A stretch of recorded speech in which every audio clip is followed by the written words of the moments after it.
सामान 60,000 का सामान हमने खरीदा, सामान खरीदा। उसके बाद थर्ड ट्रांजेक्शन देखो, one third of above goods. 60,000 का वन थर्ड कितना होता है?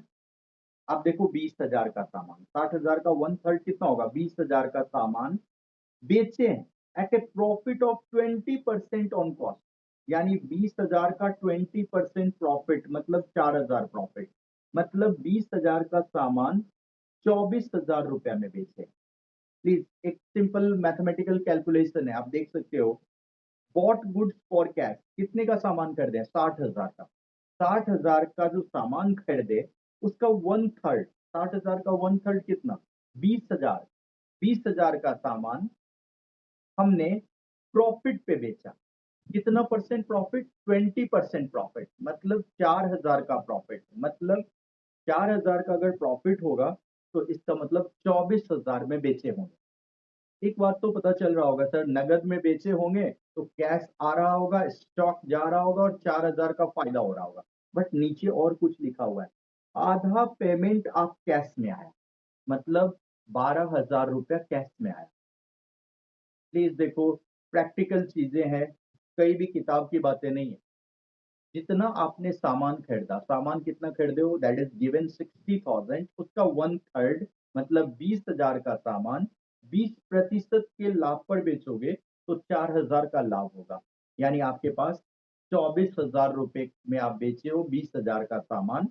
तो आपको एक बात तो समझ में आ रहा होगा कि 24,000 अगर पूरा पैसा आ जाता तो कैश में 24,000 प्लस करते, सामान में 20,000 माइनस करते और प्रॉफिट में 4,000 कैपिटल में प्लस करते। बट बोल रहा है आधा ही अभी कैश में आया, मतलब आधा उधार होगा। और उधार के लिए अगर सामने वाला पार्टी का नाम नहीं दिया हुआ है तो हम लोग एक नया हेड बनाएंगे, डेप्टर। 12,000 डेप्टर में प्लस करेंगे, 12,000 कैश में प्लस करेंगे, 20,000 स्टॉक में माइनस करेंगे और 4,000 रुपया कैपिटल में प्लस हो जाएगा। इस ट्रांजेक्शन का यही अकाउंटिंग इम्पैक्ट होगा। किसी को भी थोड़ा भी डाउट हो तो आप हैंड रेज कर सकते हो। और एकदम प्रैक्टिकल बातें हैं, कोई भी किताब की बातें नहीं है। आप 20,000 का सामान 24,000 में बेचे हो, जिसमें से आधा आपके पास अभी पैसा आ गया, तो आपके पास रियल में पैसा कितना आया होगा? 12,000। 12,000 आपका उधार है, मतलब बाद में आपको मिलेगा। और जब सामने वाले पार्टी का नाम नहीं दिया हुआ हो, बाद में हम किसी से पैसा लेंगे, उसको बिजनेस के टर्म में हम लोग डेप्टर बोलते हैं। और डेप्टर हमारे बिजनेस का क्या होता है? एसेट्स होता है। तो आपको दिख रहा होगा सर, 12,000 कैश में प्लस करेंगे क्योंकि आधा आ गया। Half payment received in cash. पूरा आ जाता तो 24,000 हम कैश में प्लस कर देते। अगर अभी पूरा का पूरा उधार होता तो डेटर के हेड में हम लोग प्लस 24,000 कर देते। देखो एक अच्छा क्वेश्चन है और ये 11th के बोर्ड एग्जाम में पूछा हुआ है, 11th के फाइनल एग्जाम में पूछा हुआ क्वेश्चन। अब इससे पहले आगे जो क्वेश्चन दिखेगा पार्ट है इसका। और ये सब प्रैक्टिकल बातें हैं, दुकान में ऐसा होता ही है। आप 20-60,000 का सामान खरीदे, उसका वन थर्ड दैट इज 20,000 का सामान 20% के लाभ पर बेचेंगे तो 4,000 का बेनिफिट होगा। तो 24,000 में आपने 20,000 का सामान बेचा, जिसका आधा आ गया, अभी आधा बाद में आएगा और जो अभी नहीं आया बाद में आपको मिलेगा। उसके लिए आप एक हेड बनाएंगे, that head is called debtor. Debtor का हेड बनाएंगे। अभी हम लोग थोड़ी देर में क्वेश्चन सॉल्व करेंगे।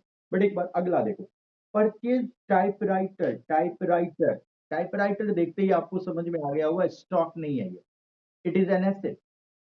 टाइपराइटर क्या होता है? एसेट होता है। फॉर ऑफिस यूज, अगर पर्सनल यूज के लिए होता तो आप वर्ड यूज करते ड्राइंग, लेकिन लिख दिया साफ साफ ये बिजनेस के पर्पज से हम खरीदें। मतलब टाइपराइटर नाम का एसेट आया होगा और कैश नाम का एसेट बिजनेस से गया होगा। टाइपराइटर का नया हेड बनाएंगे, उसमें आप 15,000 प्लस करेंगे और कैश एसेट साइड में कैश में से 15,000 माइनस करेंगे। कोई दिक्कत किसी को तो पूछोगे। अगला ट्रांजेक्शन, परचेज गुड्स, सामान खरीदे ऑन क्रेडिट। देखते ही आपको पता चल गया होगा नगद में नहीं, उधार में। और सामने वाला पार्टी जिससे खरीदे उसका नाम है एक्स, मतलब x is a liability for the business. अगर एक्स का नाम नहीं होता तो हम क्या वर्ड यूज करते, ये भी हम आपको लास्ट क्लास में बताए हैं। डेप्टर और क्रेडिटर, ये दो वर्ड तो आपको अकाउंट्स में हमेशा मिलेगा। क्योंकि आज के ज़माने में हम सामान खरीदते भी हैं उधार में और बेचते भी हैं उधार में। यहाँ पर हमने खरीदा है तो सामने वाले को अपने को पेमेंट करना पड़ेगा और जब भी सामने वाले को पेमेंट करना है, वो पार्टी का नाम नहीं दिया होता, तो हम वर्ड यूज़ करते क्रेडिटर, लेकिन यहाँ पर दिया हुआ है एक्स से खरीदें। तो एक्स को लायबिलिटी में एक हेड बना देंगे और उसमें कितने का सामान खरीदें? 15,000 रुपए का सामान हम लोग स्टॉक में प्लस कर देंगे और दूसरे तरफ लायबिलिटी साइड में क्रेडिटर में हम एक नया हेड बनाएंगे, उसका नाम क्या होगा? एक्स, और राइट साइड में प्लस 15,000 एक्स के हेड में कर देंगे।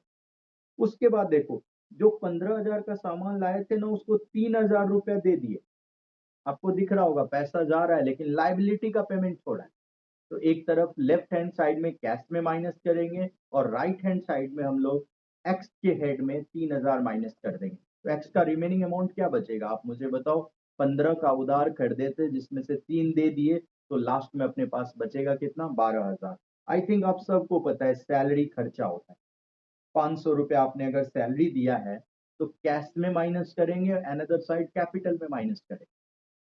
एक तरफ क्योंकि सैलरी इज एन एक्सपेंस और एक्सपेंस को हमने आपको बताया है कैपिटल। रिसीव कमीशन, ये भी आप सबको आता होगा, कैश में प्लस होगा, पैसा मिला है। कमीशन, कमीशन मतलब इनकम, और ये 500 जो कमीशन लिए हो, 500 रुपया जो मिला है आपको कमीशन, आई थिंक यही होगा। 500 का जो ये कमीशन मिला है, ये सैलरी है शायद 3,000 का, देख लेना इसके पैरेलली आप। Purchase goods from,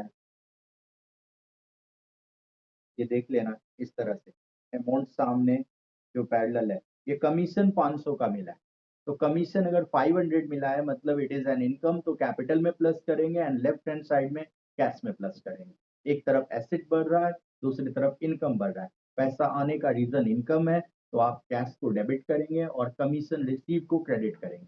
and the last transaction you can see, sold goods, बेचे हैं नगद में। नगद में, जैसे आपको नगद दिखा वैसे आपके दिमाग में आ गया होगा कैश में प्लस होगा। 50,000 कॉस्ट मतलब होता है लागत। 50,000 लागत का सामान अगर आप 60,000 में बेचोगे, 10,000 का फायदा होगा। तो 60,000 रुपया आया होगा, कैश में प्लस होगा, सामान में स्टॉक में माइनस होगा 50,000, और 10,000 जो फायदा हुआ उसको कैपिटल में प्लस कर दें। तो कुछ ट्रांजेक्शन जो आपको सामने दिख रहा है, पहले हम लोग इसका अकाउंटिंग इक्वेशन करेंगे, फिर हम लोग, या फिर पैरेलली हम लोग अकाउंटिंग इक्वेशन और जर्नल करते हैं। सब इंपॉर्टेंट ट्रांजेक्शन है। अब देखिए, जब भी आप जीएसटी स्टार्ट करेंगे उससे पहले इसकी अकाउंटिंग जर्नल एंट्री आपको आनी चाहिए।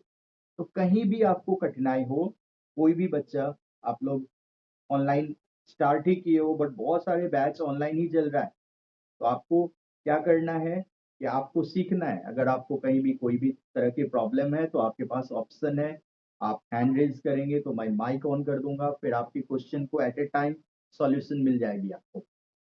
तो कोशिश करना है आपको कि साथ साथ सीखते चले। इसी तरह से अगला भी क्वेश्चन में क्या होगा, कोई सामान बेचे हैं, खरीदे हैं, नगद में, उधार में, कभी चेक से पेमेंट होगा, कभी लाभ पर सामान बेचेंगे, कभी हानि पर सामान बेचेंगे, कभी हम लोग जो प्राइस है उसी पर सामान बेचेंगे। और क्या हो सकता है बताओ मुझे? बिजनेस की सिंपल ट्रांजेक्शन को आप सिस्टमेटिक रिकॉर्ड करने जा रहे हो, एंड द फर्स्ट सिस्टम का फर्स्ट जो पहली बार जिस बुक में रिकॉर्ड कर रहे हो, दैट इज कॉल्ड जर्नल। आप इसका जर्नल करने जा रहे हो। Once you understand the journal, ledger and trial balance में वक्त नहीं लगेगा, वो एक क्लास में हो जाएगा। बट जर्नल में वेराइटीज देखो, ट्रांजेक्शन बदलते जाएगा। कभी आप देखो इसमें एक नया ट्रांजेक्शन क्या है कि आधा अमाउंट कैश में लिए और आधा उधार में रहा। और कुछ नया तो है नहीं, सारा चीज आप लगभग जो पहले से क्लासेस कर रहे हो सबको दिख। प्लीज ये आप जरूर अपने पास स्क्रीनशॉट ले लीजिए, या फिर आपके पास क्वेश्चन होना चाहिए। मैं प्रेस पेज में इसका सॉल्यूशन करता हूँ और आप भी मेरे साथ साथ सॉल्यूशन करेंगे, दोनों काम करेंगे। एक पेज में ये क्वेश्चन आपके पास होना चाहिए। जब तक क्वेश्चन आपके पास नहीं होगा तब तक आपको पता नहीं चलेगा हम कहाँ प्लस माइनस कर रहे हैं। तो या तो आप इसका स्क्रीनशॉट अपने पास रखिए, या फिर आप लिख लिए होंगे इतना देर में, तो बस 4-5 ट्रांजेक्शन है। चलिए स्टार्ट करते हैं, और स्टार्ट करते हैं फिर हम लोग इसका सबसे पहला ट्रांजेक्शन ध्यान से देखो, सबसे पहले एसेट इक्वल टू, आप भी एक पेज में हॉरिजेंटली लिखेंगे asset equal to capital plus liability.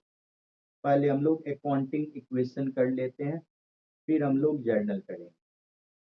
Assets equal to capital plus liability, सबसे पहला ट्रांजेक्शन मेरे पास क्वेश्चन है, आप लोग के पास भी होना चाहिए।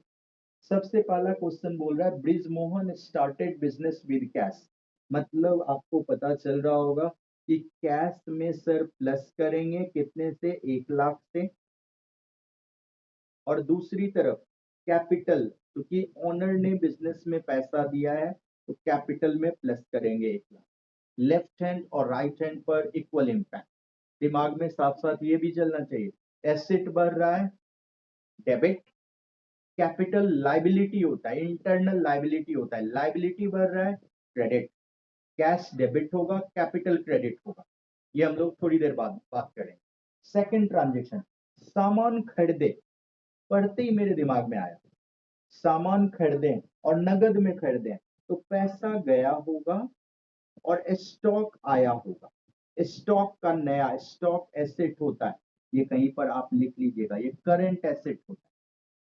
गुड्स खरीदे तो गुड्स हमारे पास आया होगा, और नगद में खरीदे हैं तो पैसा हमारे पास से गया होगा। किसी को भी कंफ्यूजन हो तो पूछना है, डायरेक्टली आप बना सकते हो, हार्डली 5 मिनट लगेगा कोई भी अकाउंटिंग इक्वेशन करने। बस आप सोचो ट्रांजेक्शन पर क्या हुआ होगा, सामान खरीदे, स्टॉक आया होगा, कैश गया होगा, स्टॉक में प्लस करेंगे कैश में माइनस करेंगे। तीसरा ट्रांजेक्शन पढ़ते हैं, 1/3 ऑफ एबव गुड्स, कैसे 1/3 बोला ना, तो एबव गुड्स कितने का था, 20,000, उसका 1/3, 1/3 सॉरी 60,000 का, उसका 1/3 कितना होगा, 20,000। 20,000 का सामान 20% कॉस्ट, 20,000 का 20% प्रॉफिट कितना हो जाएगा बताओ, 4,000। तो आप मुझे बताओ टोटल कितने में बिकेगा, 24,000।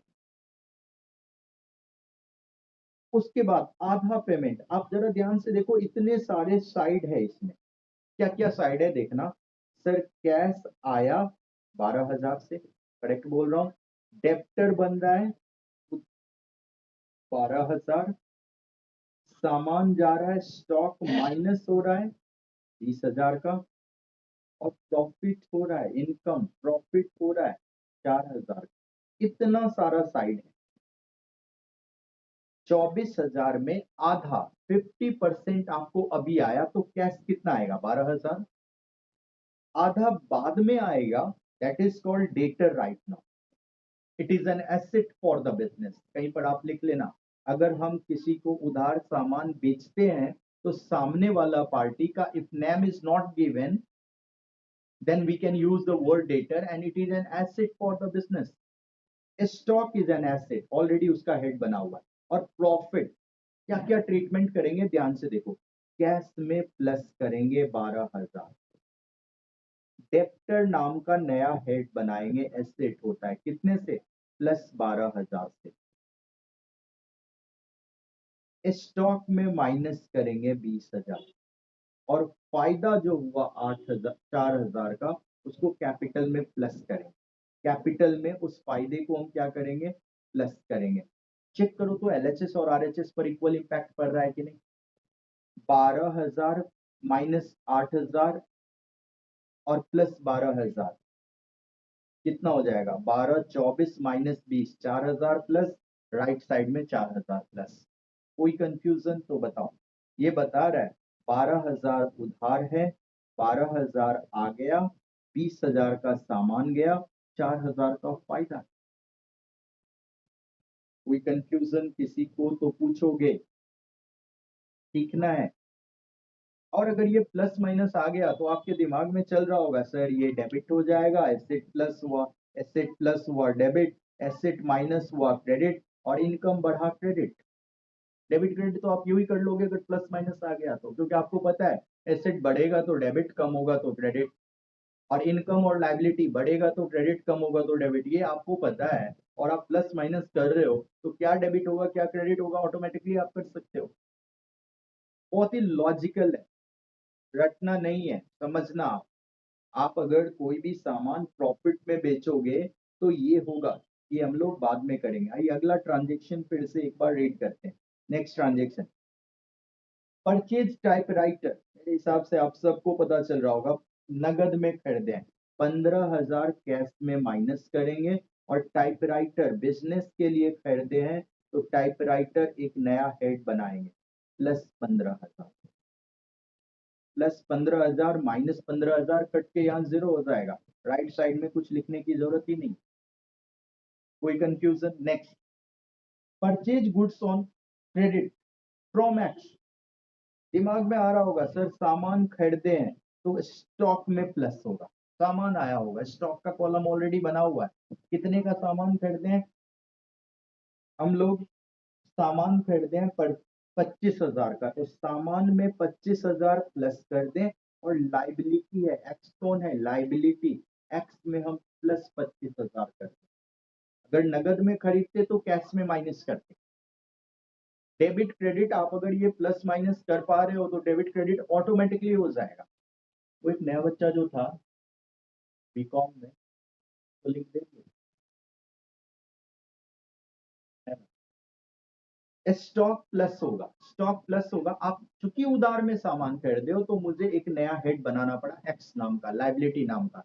देखो 45 मिनट के बाद ये जूम डिस्कनेक्ट होगा, आपको ऑटोमेटिकली सेम लिंक से कनेक्ट हो जाना है, सेम लिंक से। नेक्स्ट देखिए, पेड टू एक्स, देखते ही आपके दिमाग में आ गया होगा, जिससे उधार खरीदे थे उसको पेमेंट करेंगे तो कैश में से माइनस, दूसरी तरफ एक्स में से minus, left hand right hand देखो इक्वल इम्पैक्ट। जिससे आप 25,000 का उधार खरीदे थे उसको आपने 3,000 रुपया, 3,000, आई एम सॉरी, 15,000 आपने वापस कर दिया है, 3,000 नहीं है, 15,000 है, दोनों तरफ -15,000 करेंगे, 25 में से आपने 15,000 वापस कर दिया, कैश गया होगा, कैश में से माइनस, और लाइबिलिटी रिड्यूस हुआ होगा, लाइबिलिटी को आप रीपेमेंट किए हो, 25,000 का आप एक्स से सामान कर देते, उसको आपने 15,000 रुपया रिटर्न दे दिया। नेक्स्ट देखो आप क्या लिख रहे हैं, पेड सैलरी, आई थिंक सबको पता सर, कैश गया होगा और सैलरी खर्च होता है, कैपिटल में से माइनस होगा, एक्सपेंसेस को कैपिटल में से माइनस करते हैं। नेक्स्ट देखो, रिसीव कमीशन, 500 रुपया कमीशन मिला कैश में प्लस, और 500 रुपया कैपिटल में प्लस। कमीशन क्या होता है, इनकम, इनकम को क्या करते हैं, कैपिटल में प्लस करते हैं। And the last transaction you can see, 50,000 का सामान 60,000 में बेचेंगे तो रुपया आएगा 60,000, सामान जाएगा स्टॉक में, माइनस करेंगे 50,000, और प्रॉफिट ये हम कैपिटल में प्लस करेंगे 10,000। देख लो आप, LHS आ रहे थे 60 -50, 10 प्लस, राइट में 10 प्लस। अब आप निकालोगे सारा आंसर मैच हो जाएगा बुक में जो